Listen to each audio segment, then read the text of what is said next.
सीजुकू app सही तरीके से कनेक्ट कैसे करते हैं जिससे कि हमें कोई भी एरर देखने को ना मिले।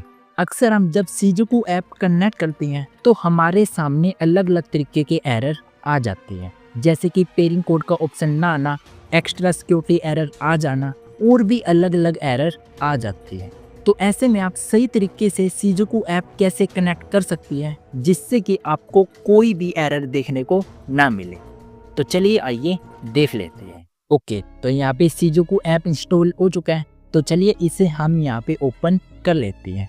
तो अभी आपका सीजुकू ऐप कुछ इस प्रकार से ओपन हो जाएगा। तो अभी सीजुकू ऐप को कनेक्ट करने के लिए आपको यहाँ पे पेयरिंग ऑप्शन पे क्लिक कर लेना है। अभी आपको नीचे की साइड डेवलपर का ऑप्शन मिलेगा, आपको यहाँ पे क्लिक कर देना है। तो अगर आपका डेवलपर ऑप्शन अनेबल नहीं होगा तो आपसे यहाँ पे डेवलपर ऑप्शन अनेबल करने के लिए बोला जाएगा। तो अब हमें सबसे पहले डेवलपर ऑप्शन अनेबल करना होगा। इसके लिए आप मोबाइल की सेटिंग में आएंगे और यहाँ पर आपको अबाउट फोन पे क्लिक कर देना है। देन इसके बाद आप यहाँ पे MIUI वर्जन पे 7 से 8 बार क्लिक करेंगे।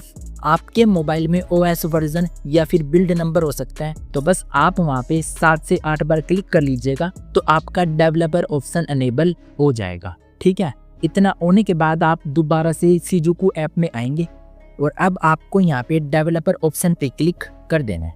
तो आप डेवलपर ऑप्शन की सेटिंग में रिडायरेक्ट हो जाएंगे। तो यहाँ पर आपको डेवलपर ऑप्शन की सेटिंग को अनेबल कर लेना है। बाय डिफ़ॉल्ट ये ऑन ही होती है, बट बाई चांस ऑन ना हो तो अनेबल कर लीजिएगा यार।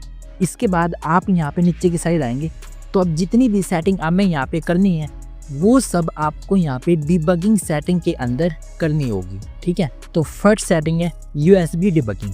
तो ये सेटिंग आपको यहाँ पे अनेबल करनी होगी। अनेबल करने के लिए हमें यहाँ पे 10 सेकंड वेट करना होगा। इसके बाद आप यहाँ पे टर्म को एक्सेप्ट करके यहाँ पे ओके पे क्लिक कर दीजिएगा। तो ये सेटिंग आपकी यहाँ पे अनेबल हो जाएगी। ओके, ठीक है। इसके बाद आप यहाँ पे वायरलेस डिबगिंग पे क्लिक करेंगे और बहुत सारे बंदे बोल रहे हैं कि हमारे मोबाइल में वायरलेस डिबगिंग की सेटिंग नहीं मिलती है। वो इसलिए क्योंकि आपका एंड्रॉयड वर्जन 12 से नीचे है, जिस वजह से आपको ये सेटिंग नहीं मिल रही है। तो सीजुकू ऐप को यूज़ करने के लिए आपका एंड्रॉयड वर्जन कम से कम 12 होना चाहिए, तभी आपको ये सेटिंग यहाँ पे मिल पाएगी। ठीक है, ओके। अब आप यहाँ पे वायरलेस डिबगिंग सेटिंग को ऑन करेंगे। तो ये सेटिंग ऑन करने के लिए हमें यहाँ पे वाईफाई से कनेक्ट ऑन होगा, तभी ये सेटिंग यहाँ पे ऑन हो पाएगी। तो चलिए मैं यहाँ पे मोबाइल डाटा ऑफ करके किसी वाईफाई से कनेक्ट हो जाता हूँ। आप चाहे तो हॉटस्पॉट का भी यूज़ कर सकते हैं।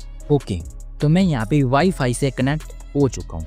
तो अब हम वायरलेस डिबगिंग सेटिंग को ऑन करेंगे तो ये सेटिंग यहाँ पे अनेबल हो जाएगी। ठीक है, इसके बाद आपको यहाँ पे pair device with pairing code यहाँ पे क्लिक कर देना है। तो अभी आपके सामने 6 डिजिट का पेयरिंग कोड आ जाएगा। साथ ही ये कोड एंटर करने का आपको यहाँ पे नोटिफिकेशन मिल जाएगा। यहाँ पे क्लिक करके आप इस कोड को एंटर कर सकते हैं। बट कुछ मोबाइल में ये प्रॉब्लम होगी, जैसे आप कोड एंटर करने जाएंगे तो यहाँ पे फेल्ड हो जाएगा, आपको कोड एंटर करने का ऑप्शन नहीं मिलेगा। तो अब इस प्रॉब्लम को सॉल्व करने के लिए हमें यहाँ पे मोबाइल सेटिंग में आ जाना है। इसके बाद आप यहाँ पे नीचे की साइड आएंगे और यहाँ पर आपको नोटिफिकेशन एंड कंट्रोल सेंटर पे क्लिक कर देना है। देन इसके बाद आप यहाँ पे नोटिफिकेशन शेड पे क्लिक करेंगे तो ये सेटिंग आपकी यहाँ पे MIUI पे सिलेक्ट होगी। इसे आपको यहाँ पे एंड्रॉयड ऑप्शन पे सिलेक्ट कर देना है। ठीक है, इसके बाद आप दोबारा से उसी सेटिंग में आएंगे और अब आपको यहाँ पे pair device with pairing code पे क्लिक कर देना है। यहाँ पे कोड हमारे सामने आ चुका है। तो अब आप यहाँ पे कोड एंटर करने जाएंगे तो आपको यहाँ पे कोड एंटर करने का ऑप्शन मिल जाएगा। ठीक है, तो अब आपको ये कोड यहाँ पे एंटर कर देना है। तो कोड एंटर करने के बाद आपको यहाँ पे इस कोड को यहाँ पे सबमिट कर देना है। तो पेयरिंग यहाँ पे सक्सेसफुल हो जाएगी। साथ ही यहाँ पे पेयर डिवाइस में आपका सीजुकू ऐप शो हो जाएगा। मीन्स अब ये सेटिंग यहाँ पे सीजुकू ऐप के साथ कनेक्ट हो चुकी है। तो इतना होने के बाद आप यहाँ पे बैक आएंगे।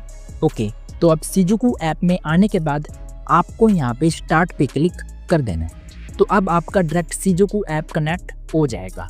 लेकिन अगर आपको स्टार्ट पे क्लिक करने पे ये एरर आ रहा है तो इस एरर को सॉल्व करना बहुत ही ईजी है। बस आपको यहाँ पे डेवलपर ऑप्शन पे क्लिक कर देना है। तो अभी जो हमने वायरलेस डिबगिंग सेटिंग ऑन की थी, आपको उसी सेटिंग में आ जाना है। अभी आप इस सेटिंग को यहाँ पे ऑफ करके ऑन कर लीजिएगा, ठीक है। तो लो जी, आपका काम हो गया है। अब आप यहाँ पे बैक कीजिए तो आपका शिजुकू ऐप यहाँ पे पेयर होना स्टार्ट हो जाएगा। लेकिन कुछ मोबाइल में आपके सामने यहाँ पे ये एरर आ सकता है, you need to take an extra step, जिसमें आपको यहाँ पे एक और एक्स्ट्रा सेटिंग डेवलपर ऑप्शन में करनी होगी। तो उस सेटिंग को करने के लिए आपको यहाँ पे पेयरिंग पे क्लिक कर देना है। देन इसके बाद आप यहाँ पे डेवलपर ऑप्शन पे क्लिक करेंगे तो आप डेवलपर सेटिंग में आ जाएंगे। अभी आपको यहाँ पे नीचे की साइड आ जाना है, जहाँ पे हमने पहले जो सेटिंग की थी ना, USB डिबगिंग, वायरलेस डिबगिंग, इसी के नीचे आपको यहाँ पे एक्स्ट्रा सेटिंग मिल जाएगी, USB डिबगिंग सिक्योरिटी सेटिंग। तो आपको ये सेटिंग यहाँ पे अनेबल करनी होगी, ठीक है। तो ध्यान रहे, इस नेम की सेटिंग आपको Xiaomi, Redmi, Poco के मोबाइल में मिलेगी। अगर आपके पास Vivo, Oppo या कोई दूसरा मोबाइल है तो उसमें आपको डेवलपर ऑप्शन में दूसरी सेटिंग करनी होगी, वो मैं आपको आगे बताऊंगा। तो लो जी, यहाँ पे ये सेटिंग अनेबल हो चुकी है। इसके बाद आपको यहाँ पे बैक आ जाना है। इसके बाद आपको बस यहाँ पे स्टार्ट पे क्लिक कर देना है। तो आप देखेंगे आपका शिजुकू ऐप यहाँ पे कनेक्ट हो जाएगा, ठीक है। देख सकते हैं यहाँ पे शिजुकू इज रनिंग यहाँ पे लिखा हुआ आ चुका है। तो ऐसे करके आप शिजुकू ऐप को बिना किसी एरर के कनेक्ट कर सकते हैं। अब बात करते हैं कि जिनके मोबाइल में USB डिबगिंग सिक्योरिटी सेटिंग नहीं है, उनको इस सेटिंग के बदले डेवलपर ऑप्शन सेटिंग के अंदर डिसेबल परमिशन मॉनिटरिंग ये सेटिंग मिल जाएगी। तो आपको ये सेटिंग अनेबल कर लेनी है, ठीक है। इसके बाद आप शिजुकू ऐप में आके यहाँ पे स्टार्ट पे क्लिक कर दीजिएगा तो आपका शिजुकू ऐप यहाँ पे कनेक्ट हो जाएगा। तो लो जी, शिजुकू ऐप कनेक्ट करते समय जितने भी एरर आते हैं उन सब का सलूशन मैंने आपको बता दिया है।